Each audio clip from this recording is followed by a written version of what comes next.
Court feed. Why'd you miss a test? Right out the gate, the judge is not playing around. Missing a test might sound minor, but in the legal world, this is a direct violation of court trust. And when a judge feels like their warning was ignored, that's when things get dangerous, fast. I gave you a huge break back in April and just told you, just don't miss the test. You remember that, right? Yep. And then when you pled, why didn't you do your alcohol screening and assessment? Forgot to print it out. What? I said I forgot to print it out. Oh, time that was originally set for sentencing. I have received and reviewed the recommendation from probation with Ms. Johnson. She has not, we do acknowledge she has not completed the alcohol screening and assessment through Von Schwartz, and she did miss a test on July 1st. I did discuss this with her yesterday on the phone and advised her to go to community corrections as soon as possible to try to test. She informed me and so did her father, who is here with her today, that she did go to community corrections this morning before court and was there for about 45 minutes. And they said she was unable to test this morning. We are respectfully requesting that the court not remand her at this time and that we adjourn the sentencing out in August to give her the opportunity to complete the alcohol screening and assessment. She is gainfully employed at St. Joe's. She does not want to lose that job. This is where it gets critical. The defense is basically saying, give her one more chance. But here's the problem. Courts don't run on excuses. They run on compliance. So the real question is, should someone keep getting chances after ignoring direct orders? Or is this exactly where the judge draws the line? In the alternate, if the court is inclined to remand her in both speaking with Ms. Johnson and her father, our request would be to potentially allow that remand to happen a couple weeks in the future so she can take time off work at St. Joe's so she does not lose that job. Other than that, Your Honor, we respectfully request an adjournment of the sentencing. And just clear on behalf of probation, Your Honor, I did communicate with community corrections this morning. She did go over, and she wasn't scheduled to do a test today, so she did not test. She did do her download of her SCRAM. I just confirmed with them that there was no violations on the SCRAM. However, she had not reported to them after June 15th. So there was quite a bit of info that they had to download on that. So I do know that there was no violations on the SCRAM.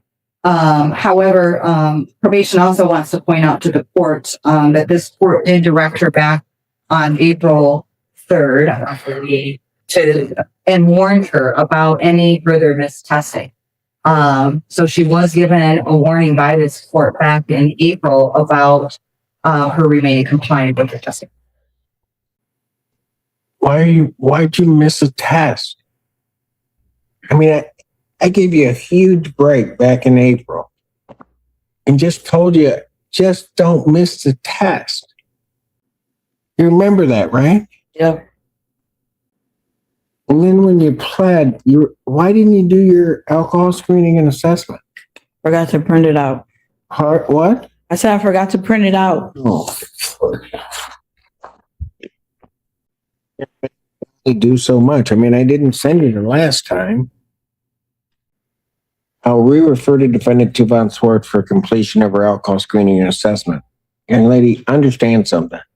If you don't do it, and I don't have that alcohol screening and assessment, the only thing that I can really sentence you to is the maximum time.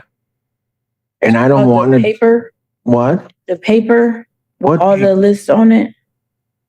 What is Von Schwartz? That's for your alcohol screening and assessment. Is that somebody I'm supposed to go to? What does that name stand for? That's somebody that you need to call to set up an appointment so that they can interview and do an assessment. Okay. In my office, I know that the clerk's office sends things out. My office also sent an email to her on June 5th, which gave her the packet and the information for the alcohol assessment in addition to the information to complete the victim's impact. You need to pay a $75 referral fee. Do you have that? No. Adjourn her sentence at August 28, 2024, 9 a.m. Young lady, you are leaving me with no options. And I have a feeling that if you And just like that, 3 days in jail. Not for a new crime, but for not following instructions. That's the harsh reality of the system. Small decisions stack up into life-changing consequences. So here's the question. Was this a fair wake-up call, or did the court go too far? Let me know what you think. don't follow this, that I'm going to end up sending you for the maximum time. I don't want to do that. I'm going to end up finding you in contempt and sending you. So in this, I'm going to, for the bond violation, I'm going to remand her for 3 days. Washtenaw County Jail for the bond violation. And then remanded. Is that Dan? Yes, Your Honor. Get her back. Hang on one second. Go ahead, take her back. What's your name, sir?